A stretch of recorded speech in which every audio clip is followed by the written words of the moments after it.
Andrew, there was progress on one front with the voice and towards the referendum. On another, the government's first major setback in the upper house. That's right, Kieran. There could be a double dissolution election, according to Labor's Deputy Leader of the Government in the Senate, Senator Don Farrell.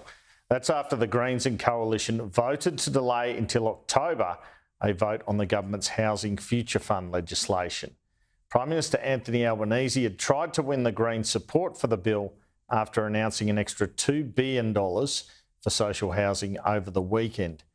Now, for a double dissolution to be called, it generally takes the failure to pass a bill in the Senate twice, and that has to be at least 3 months apart. On this occasion, there wasn't a direct vote on the legislation, but it was deferred. Don Farrell, suggesting here this could lead to a DD election.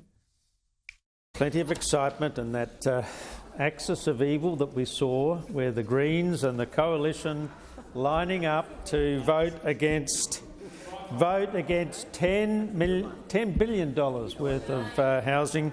If the Senate defers bills to October, the government will regard this as the Senate failing to pass the bill. And I'm sure you understand the consequences of that.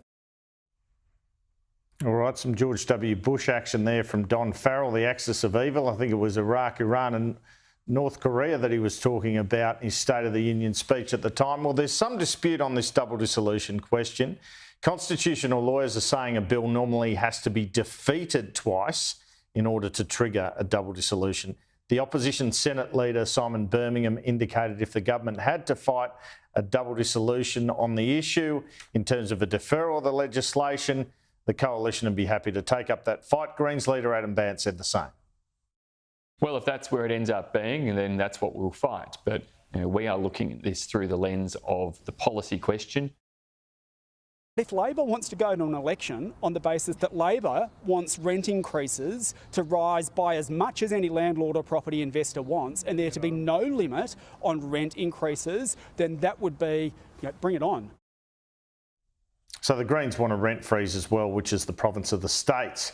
And there was this rhetoric in the Senate on the housing bill as the Greens looked to shore up their vote from inner city renters, which saw them win several seats at the last election.